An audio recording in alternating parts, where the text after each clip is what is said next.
Good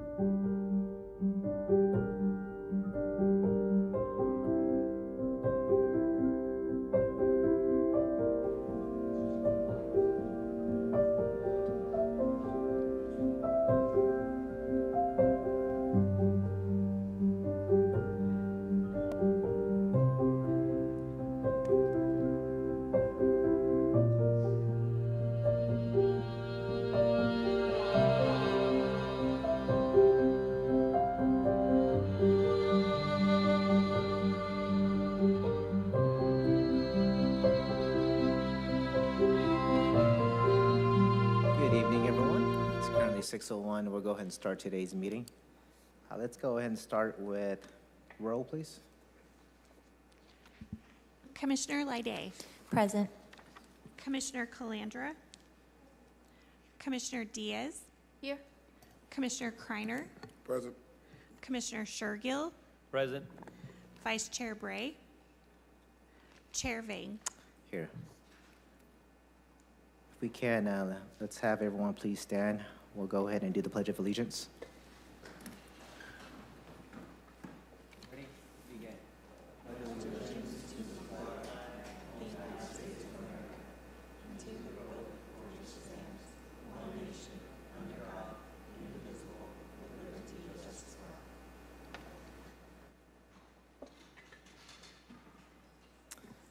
I'll now go ahead and read the procedures for tonight's meeting. This meeting is being conducted in person and electronically. For each matter considered by the Commission, there will first be a staff presentation, followed by a presentation for the project applicant. Testimony from supporters of the project would then be taken, followed by testimony from those in opposition. The applicant will have the right to a final rebuttal presentation prior to closing the public hearing. In accordance with Section 13 of Article 2 of the Planning Commission Rules and Regulations governing length public debate, all public testimony from those in support and in opposition of the project will be limited to 3 minutes per person. The 3 lights on the podium next to the microphone will indicate the amount of time remaining for the speaker. The green light will be turned on when the speaker begins. The yellow light will come on with the soft bell ring when 1 minute is remaining. The speaker should be completing the testimony by the time the red light comes on with the final bell indicating time has expired. All in-person public testimony must be presented to the Commission at the podium. Any testimony that references race, religion, ethnicity, economic status, national origin, or any other classification protected under state or federal law in a derogatory manner should be deemed irrelevant and will not be considered by the Commission in making its land use determinations. If you challenge these land use matters in court, you may be limited to raising only those issues you or someone else raised in oral or written testimony or before the close of the hearing. We'll go ahead and move to the agenda. Do we have any changes to the agenda? Good evening, Chair Vang, members of the Planning Commission. I'm Israel Trejo with the Planning and Development Department. There are no changes to the agenda. Thank you. All right, thank you, sir. Do we have any commissioners who would like a motion to approve the agenda? So moved. Perfect. We have a motion by Commissioner Kreiner, a second by Commissioner Diaz. All in favor say aye. Aye. All opposed say no. Motion is approved. Do we have any reports by the commissioners? All right. Let's move on to continuing matters. This is ID 241095. Consideration of an appeal regarding tentative parcel map number 202313.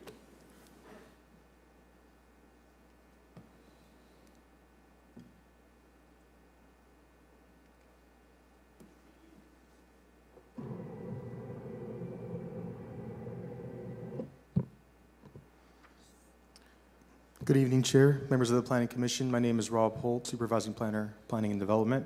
Before starting tonight's item, just wanted to provide an update that you should have in front of you written communication, email provided by staff on over the weekend in support of this project and this item tonight. So that's in front of you right now.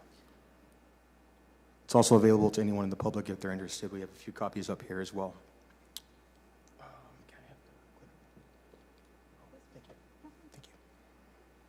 All right. Tonight, staff brings forth consideration of an appeal of a parcel map 2023-13 and the related environmental finding. Just brief overview, the vicinity map, the subject property is located at the northeast corner of West and Olive. And the application brought forth was a subdivision of a parcel into 2 parcels, which requires application for a tentative parcel map. And as you can see here, the parcel line that's proposed is approximately through the center of the property, heading north-south. The previous Planning Commission meeting on July 17, 2024, resulted in a continuance by the Planning Commission, which was continued for staff to meet with the applicant regarding the remaining conditions of approval and to meet with the HEAT group. And with that, there were still, as a result of those meetings, there's still a remaining requirement of conditions of approval for the project, which involve off-site improvements, including the installation of 2 streetlights along Olive and patches of sidewalk required along West Olive, Northwest, and West Hedges Avenue, which is the boundary of the subject property, the north, south, and west property lines. The meeting that was held with Public Works and the applicant was held on August 1st, 2024. And that meeting, there were 3 concerns provided by the applicant that staff would just briefly like to discuss. The first was, was there any potential development impact fees that apply to the project? Our Public Works Department confirmed that fees would only apply upon new development and or change of occupancy, a different use of a building. Thus, the impact fees for this parcel map would not apply because none of that is proposed. The second is the nexus or trigger for requiring improvements is when new development is proposed, and that's, again, a concern discussed by the applicant. In response to that, in reviewing code, our code section for parcel map mandatory conditions requires that there are specific on-site and off-site requirements. And as that, the code for mandatory conditions is the nexus or the trigger, not that if there's new development required or proposed, whether there's existing or new development, that is not the nexus for requiring improvements. It is the mandatory conditions as part of a application for tentative parcel map, which is what's in front of you today. And the third concern is that the Subdivision Map Act allows the director to waive conditions of approval for tentative parcel maps, and that was cited by the applicant or the appellant in the appeal letter that was provided to staff. Staff reviewed that appeal letter and found the code section that was referenced in that letter from the Subdivision Map Act, which is the state's code for maps. And that code section actually relates specifically to requirements for the filing of a parcel map. It's known as a final parcel map, not tentative. Those two are separate and distinct from each other. This is a tentative, not a final. So again, that section is the filing of a final parcel map, and so that reference by the appellant does not allow the director to waive conditions for tentative parcel maps.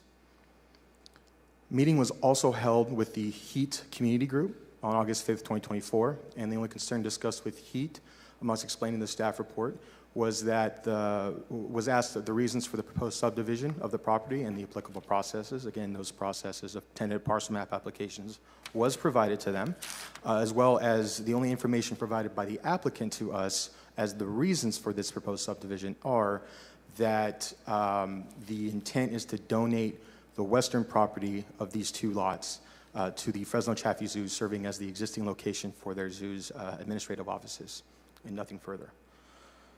So again, from the mandatory conditions of approval of those 2, with that, staff recommends approval of the environmental assessment and to deny the appeal and uphold the action of the Planning and Development Director. With that, staff concludes their presentation. Be happy to answer any questions you may have. Thank you. Appreciate it. We have questions. Go ahead. I have a question. In this email from Dan Waterhouse, he talks about, it sounds like a lot line adjustment. Is that an option for them? No, the lot line adjustment is not an option. That would be moving a lot line, but without creating any new parcels. Because there's only 4 lot lines here, to move one, you would need to create another one. So that's why the requirement of a parcel map is in front of you. Thank you. Tentative parcel map, I'm sorry. Do we have any questions from the commission? Thank you. Thank you for the summary. Thank you for reaching out and having conversations with the applicant and he too. I understand we close all public comments, correct? Do we allow for the applicant to? Okay. Yes, you may ask the applicant questions and allow them to speak. Okay. Do we have any questions or comments for the applicant?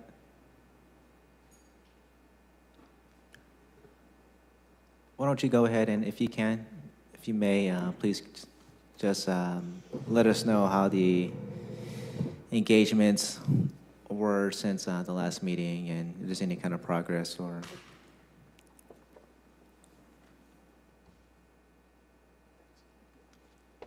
And Commissioner Meg, I do have a presentation this evening, if that's okay.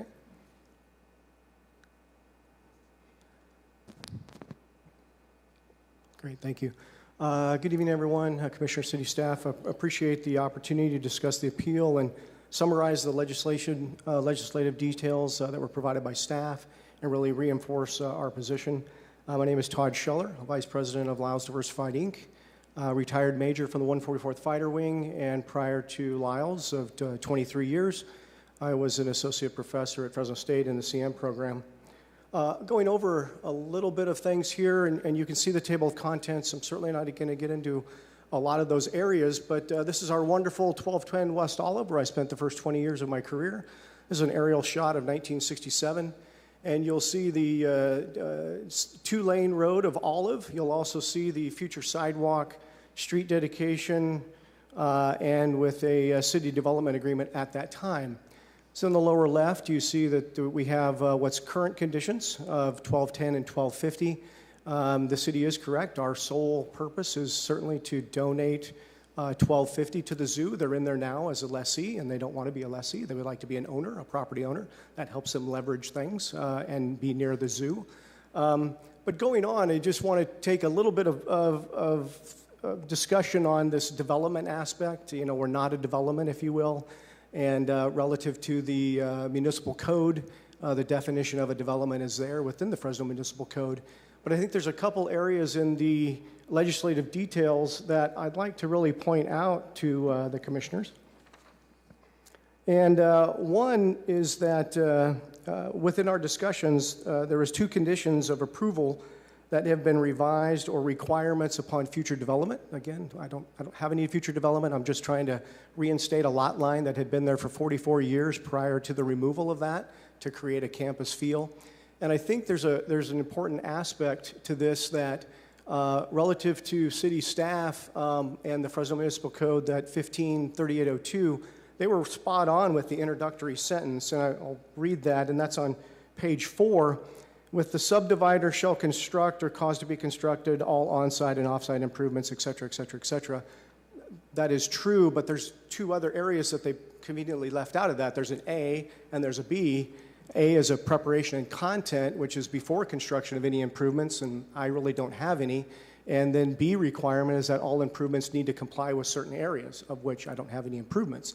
I'm just trying to reinstate a lot line. So it's really referenced in those 2 areas, and we're down to obviously ADA sidewalks and then the 2 streetlights. And I remember asking city staff, well, if anything happens now, whose property is that? And it's yours. It's City of Fresno property. So you're asking me to improve the City of Fresno property for a lot line adjustment, and I think that's a bit of a concern with that relative to the overall intent of the lot line. So just if you can look, you know, Lyles does a lot of stuff for the community. We save a lot of paper one way or the other, but this is the original plans from January of 1967, and there's 2 areas on here. The upper left indicates that we certainly did a street dedication, 40 some odd feet to the city of Fresno, and then we certainly had a development agreement with the city of Fresno, because that's that little note there that we had to enter into the development agreement to improve that area. The right side indicates a slug of gas lines and also power lines. But more importantly, the picture down below that, and hopefully you can see the sidewalk, but you know, that was prior to, it's early 70s, prior to the 1250 building to the west. But you'll see that the street's already taken to 4 lanes. The city of Fresno did that, took it to the sidewalk. And there's a nice little cutout there for a future streetlight of some type, which was or was not installed at some point in time. So I think there's a concern relative to just these 2 requirements, and I want to get this correct from that standpoint. So relative to the U.S. Supreme Court recent decision on land use permits, and I'm quoting here, so our permit, our map, must have an essential nexus to the city's land use interest to leverage its authority without paying for it, an appropriate impact to land use. And I'm sorry, but $500,000 of improvements that you need anyway is not appropriate to a lot line reinstatement that was there for 40 some odd years. So that's a bit of a concern for Lyles and certainly for the zoo, who wants to be the owner and have that as their office forever and ever and ever. Go into a few more slides, and to be honest with you, you'll see this it's kind of a rabbit hole between the Subdivision Map Act and the Fresno Municipal Code. To be honest, they say the same thing, but they do allow for a waiver, and they do allow for conflicting areas. I think in the staff report, when they talk about the parcel map is really a final map, actually the tentative parcel map, the final map, and a parcel map are all defined terms in the Subdivision Map Act, as well as a vested tentative map. So it really depends on the municipality. Obviously, not all municipalities within the state use that. So we're just talking about a map and a lot line. I think there was some confusion there of trying to lead the commissioners into one way that it didn't quite apply. And I think it's really important to note, there's really nothing in the MAP Act or in the municipal code that addresses this very unique situation, right? It's a lot line adjustment. The lot line was there. It was removed, put it back, donation to the zoo. There's nothing out there that addresses that situation. So it's this continual loop of unknowns. The city staff saying, well, it's not according to MAP Act, not according to municipal code, but really they're kind of talking about the same thing. In addition to that, there is that director's waiver. I do have that on the Fresno Municipal Code and highlighted that the director's waiver may be granted. So there is a granted, I don't know if you've ever done a director's waiver. I think you should for unusual situations like this, but I know it's out there. I know it is a possibility in the MAP Act and in the municipal code. It's just a matter of how we get about it, right? So since there's no code or anything that applies to this situation, that's where I think a waiver is certainly applicable for sure. And last but not least, I don't think there's anyone here that would not recognize that Lyle certainly understands and knows construction and development. We've been around a long time. If this was a development, I would certainly be right along with city staff, partnering with any improvements that we need to do. But it's not a development. There are no improvements. There's no impacts. Everything is existing on 1210 and 1250 with no improvement. There's nothing that we're going to do outside of a lot line. The city wants the improved sidewalks and the streetlights, and that's really a greater proportionality to any impacts that the lot line reinstatement would have. I think that's a concern. It's a concern for us. And there's really no nexus to all of the MAP Act and all the city requirements when really this is such a unique in-the-middle aspect that if it wasn't just this one thing, I would agree with everything that we've been working with city staff about. Okay, but this one thing just really doesn't apply to that. So, with that, I really hope that you consider our application to this, the appeal, approve the appeal, so that we can press on and get the lot line reinstated, donate to the zoo, and certainly make them happy as well, because that's the overall intent. Okay. Happy to answer any questions if you have any. Thank you. Do you have any questions? Thank you. Any questions? Nope. Thank you, sir. Appreciate Okay, it. thank you, Commissioner. I appreciate it. Can we have staff, just had questions about like that director waiver. I know that we mentioned at the previous meeting that that's like a whole separate application too, correct? Hi, good evening again, Planning Commissioners. So wrote down a few of the items that the appellant, the applicant brought up, and I'd like to address each of those. I do understand that the MAP Act and our code can be sometimes technical, so I try to simplify it as much as possible. So we have, have examined the MAP Act, the sections that the appellant provided, also reviewed our development code, and we have not found any way where we can remove mandatory conditions of approval. So I do want to go over a few items that was brought up by the appellant. So nexus, what is the nexus for the city requiring these improvements? The nexus or trigger, as Rob mentioned, is the actual creation of that property line.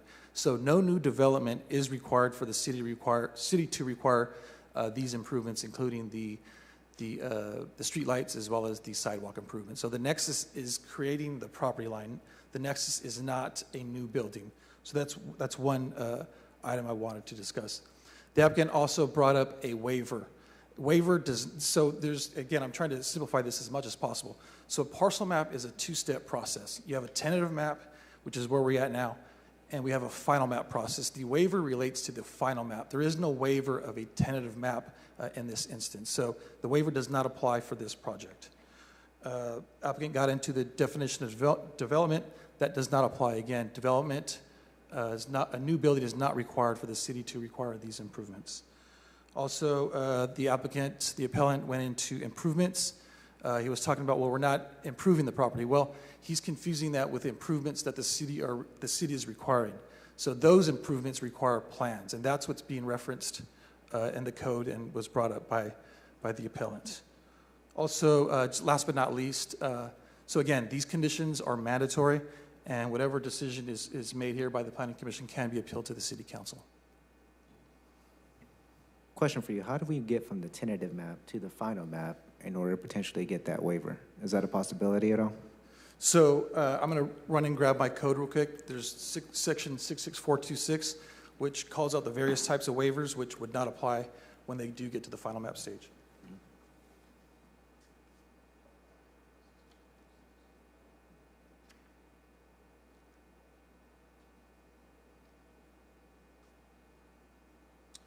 So Subdivision Map Act Section 66426 calls out various instances where a final map can be waived. Includes, so the land before division contains less than 5 acres. Each parcel created by the division abuts upon a maintained public street or highway, and no dedications and improvements are required by the legislative body. That's one. The second is each parcel created by the division has a gross area of 20 acres or more, has approved access to a maintained public street or highway. So there are various sections that may apply. We have not found any sections that would allow for a waiver of a final map. All right, questions at all? Any questions? Comment. Go ahead. It just seems that requiring traffic signals. Street light, it's a street light. Street lights. Just, okay, yeah. I had it in my mind that it was street lights. I mean, the traffic lights. Mm-hmm. Never mind. That. So, question for you guys is, if we go ahead and let's say that we approve the appeal, then City Council has the ability to appeal it and hear it on their side too, correct? So approve the appeal, that means that those conditions would be waived. Mm-hmm. So if you deny the appeal, then, well, in either instance, I should say, that decision can be appealed to City Council. City Council, yes. Okay. All right, any questions for the staff? Any questions? Thank you. Appreciate it. Yeah, go ahead. I just wondered, would it be staff's intent to appeal it to the City Council if we were to approve the appeal? So, Commissioner Calandra, only the council member of the district or the mayor can, I'm getting the baseball no waiver here, apparently in the... Yeah. Pursuant to, subdivision maps are a little different than standard conditional use permits and development permits, both in the MAP Act and our code. I'll speak to our code. Section 153314, an appeal can be filed within 10 days after the action of the review authority, i.e. the Planning Commission. Any interested person may file an appeal.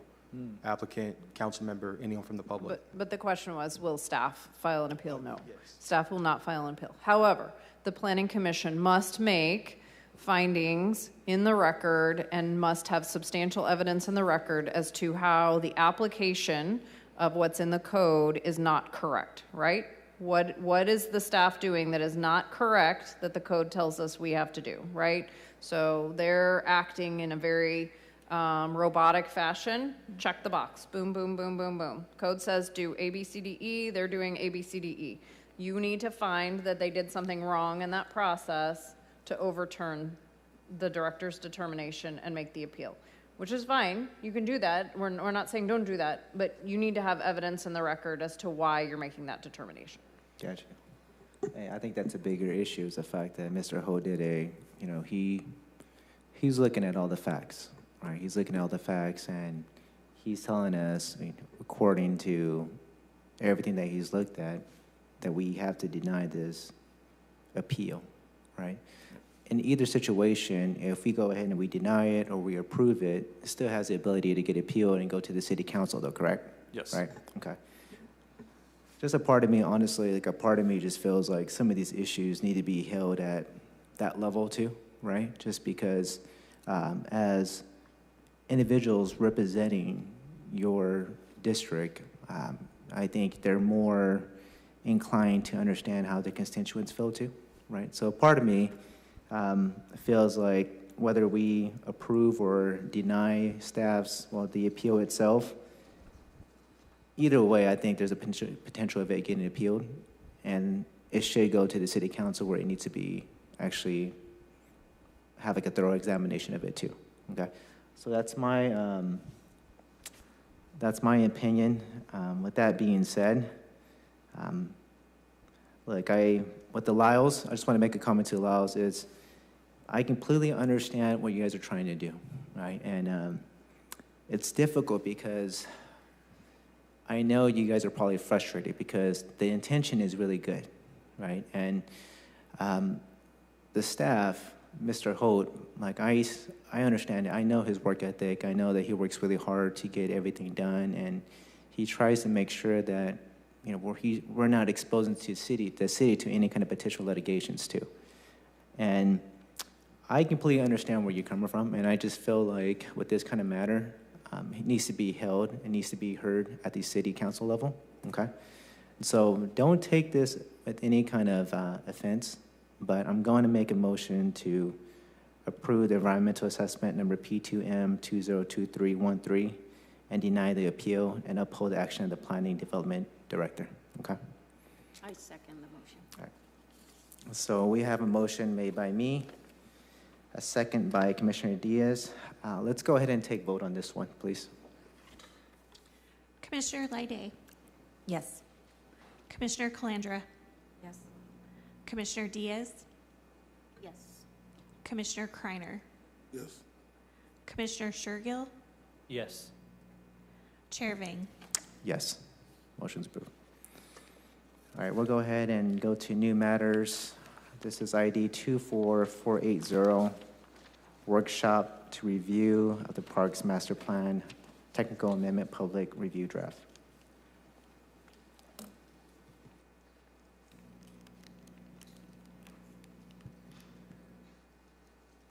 Good evening, Commissioners.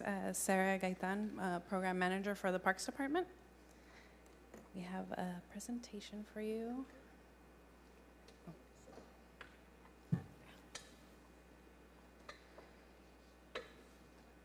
Alrighty, so the Parks Department recently went through a technical amendment of the Parks Master Plan. As part of our public comment period, we would like to present to you the updates that were made to our Parks Master Plan.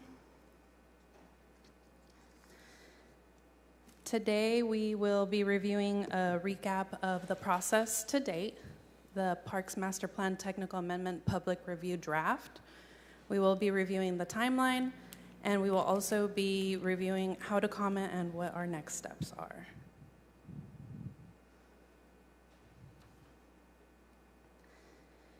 The original Parks Master Plan was created in 2017 and adopted in 2018.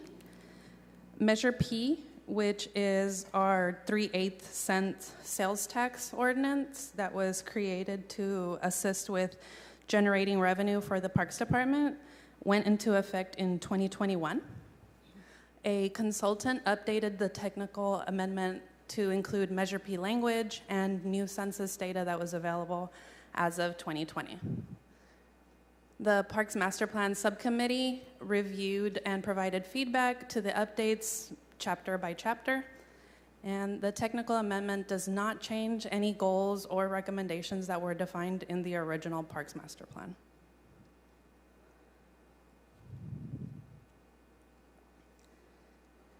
We're going to be reviewing a little bit of the updates that happened to the Parks Master Plan. For the executive summary and chapter 1, there was Measure P language added throughout the entire chapters, and they also updated sections to reflect the changes that were made throughout all of the other chapters. Chapter 2, which focuses on demographic and recreational trends, was updated for using census data from 2020, which the original Parks Master Plan used census data from 2010. And there was also an update through the recreation trend data, and we added new district graphics to help readers identify what was changing. Chapter 3 is labeled the Park System Overview. There were updated initiatives and joint use partnerships to address the shortage of open space and recreation opportunities. There were also updated figures with current park system assets. So that would include like any assets that had been new to the Parks Department from 2017 until now. In Chapter 4, the Park System Management, there was added,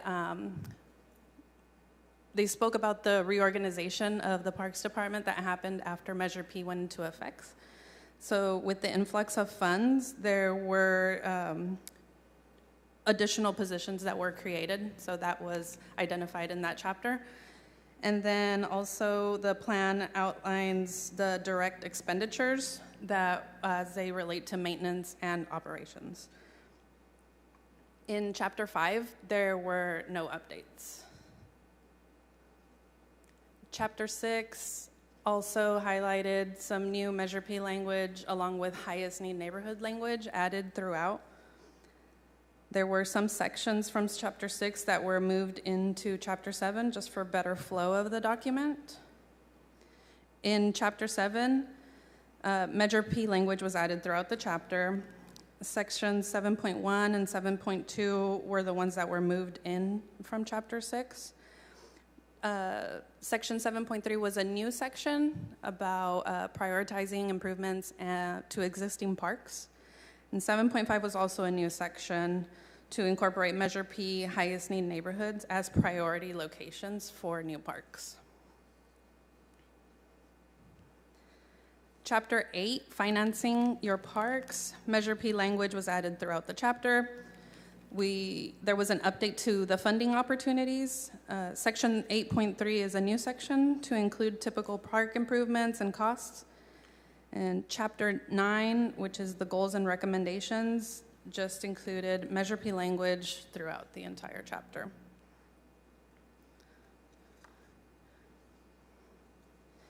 Here you can see our timeline. We are currently in the public comment period, continuing to move along through all of the district meetings. Our timeline has shifted a little bit because of the timing of the district meetings, so we are planning to go back to PRAC, our Parks, Recreation, and Arts Commission, back in October, and potentially taking this to council for adoption in November.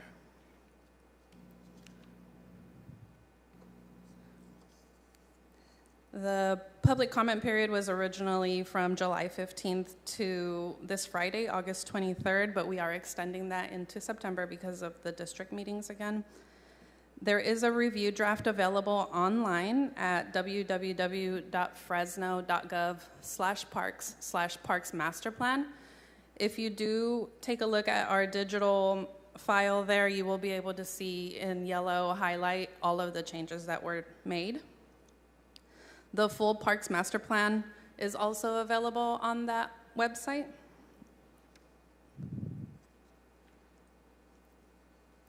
And a couple of ways that we have been taking our public comments have been online. We have an online form on that same website.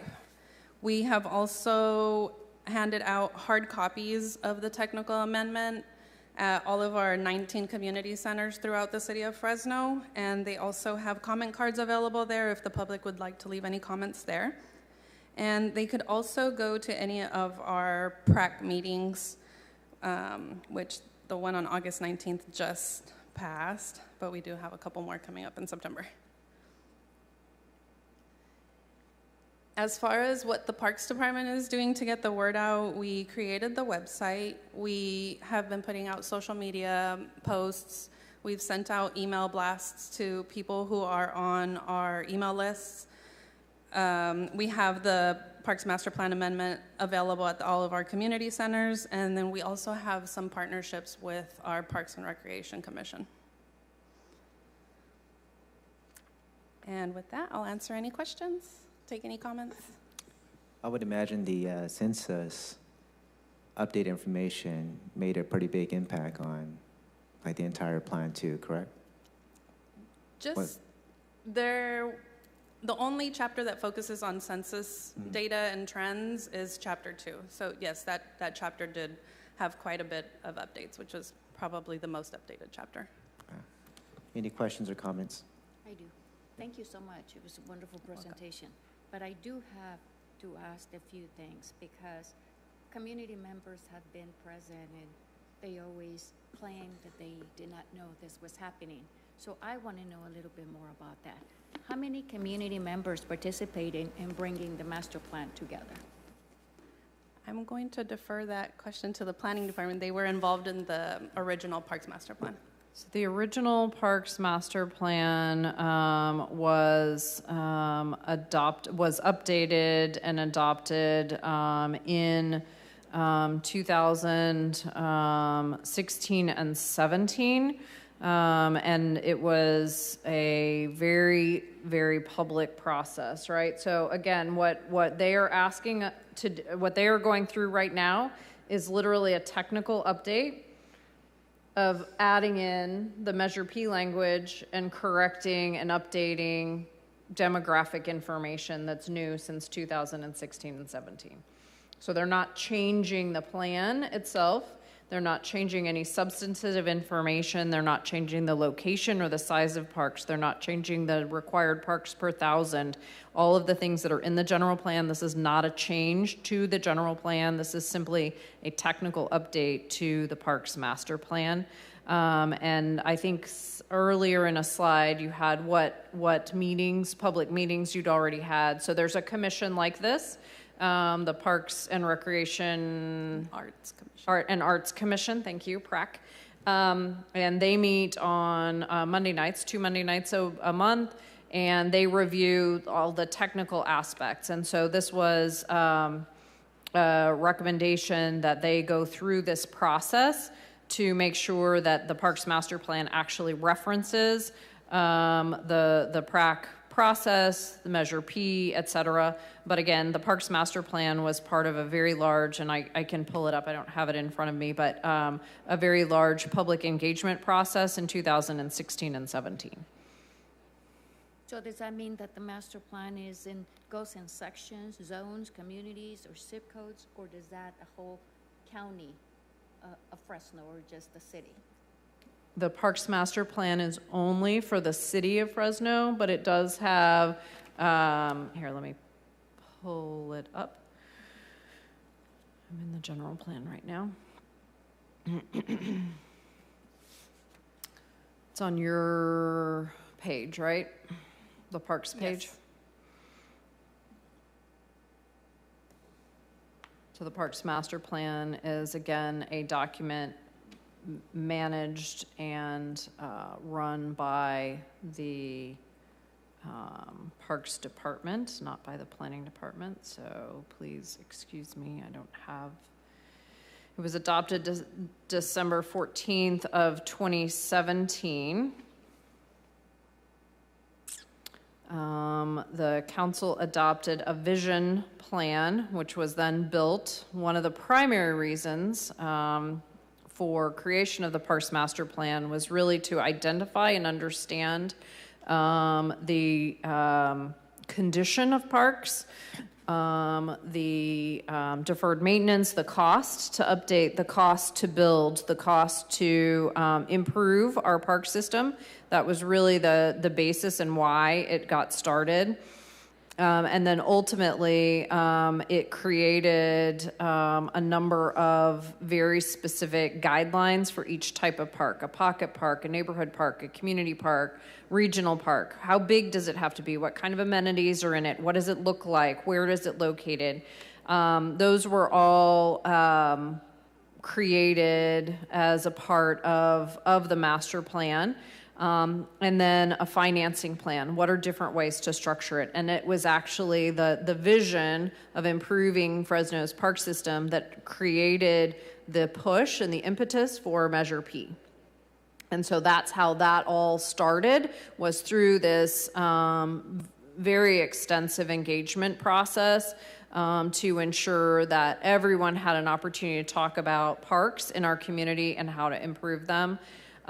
So some of the key findings at the time, and keep in mind this was in 2017, to address the existing park systems, daily maintenance and repair operations, life cycle replacements. At the time, deferred investment of approximately $112 million was needed just to bring parks up to good standard. Park acreage was needed to meet the general plan requirements for parks, 5 acres of parks per 1,000 of population. There were park deserts, areas of the community. Measure P has identified, how to invest dollars to increase that, and to really put a highlight on how parks are valuable in creating neighborhoods and creating safe places for people in the community. So the Parks Master Plan, again, what they're doing today and they're presenting to you today are really technical corrections and updates based on the Measure P having been adopted, right? So when the master plan was originally adopted, there was no Measure P, and now there's Measure P to fund the things that are in the Parks Master Plan, and this technical update will assist PRAC, the other commission, in making its decisions. Thank you. Yeah. Mr. Kreiner. Magnificent presentation. I remember Measure P, and I remember the controversy / almost division that it kind of caused during that time period. So amazing update and amazing presentation. I do have a question looking at 7.1 and 7.2 and its move from Chapter 6, which was the needs assessment. And unless the subtitle under that marking of prioritization and improvement strategies, unless the strategy for closing the gaps and strategies for existing parks is different now, my question is why wasn't it always under that chapter, if in that chapter also deals with the strategies for new parks as well as priority locations, which was a new sub-area that was added? So 7.1 and 7.2 were moved from Chapter 6, right? Right. So was it always in Chapter 6 dealing with the strategies for closing the gaps? Or is that a new subtitle based on new findings? That is a question that I would have to refer back to the consultant. Okay. As we understand it, they were moved just for better flow of how the content was being stirred in with the new sections. So I could definitely get an answer for you, but I would definitely have to go back to the consultant to see what was their reasoning behind that. No problem. Because of the way it is now, it fits perfectly in Chapter 7. Mm-hmm. I just was under the impression of why wasn't it always in Chapter 7, because it definitely doesn't fit a needs assessment. Unless if you're doing an IFE or EFE, where you're weighing the odds of the two, or even a SWOT, it really doesn't fit a needs assessment if you're already dealing with the strategies for closing it, So Correct. That was just my concern. Yeah, Great job. Thank you. Any other questions and comments? I see none. Thank you so much. Appreciate it. Thank you. Yeah. Have a good night. You too. Any reports from the secretary? Good evening, Commission. I do not have any major updates for the Commission. I would encourage you to see on the city's website, we have submitted our second draft of the housing element to HCD. And there are some comment letters that accompany that on our webpage. We will be bringing the housing element, hopefully, to the Commission. It is a chapter of the general plan, so it would be a general plan update. We're hoping that HCD will accept the second revision. We anticipate getting a letter on or before October 8th, so we would hope before the end of the year to bring the housing element to the Planning Commission for consideration and then review by the City Council. So I would encourage you, if you haven't had an opportunity already to read the draft, now's a good time to kind of get familiarized with the draft. We did a workshop probably a year ago, but we can certainly do another workshop if you'd like that on what is a housing element, why do we have to do it, what are the required pieces of it before we bring the element to you for consideration later this year. But that's an important task that the Commission has, is to review updates to the general plan. This is one of those. So it's important for the city overall. It's a requirement. It's one of the few, or it's the only chapter of the general plan that is reviewed and approved by the state of California. So it's a legally binding document. So it's very important for us to get it right and to make sure that the Commission is aware of what we're doing when we do it. So thank you. Thank you, Jen. Do we have any unscheduled oral communications? I see none. It's currently 6:47. Everyone, have a wonderful evening. Meeting's adjourned.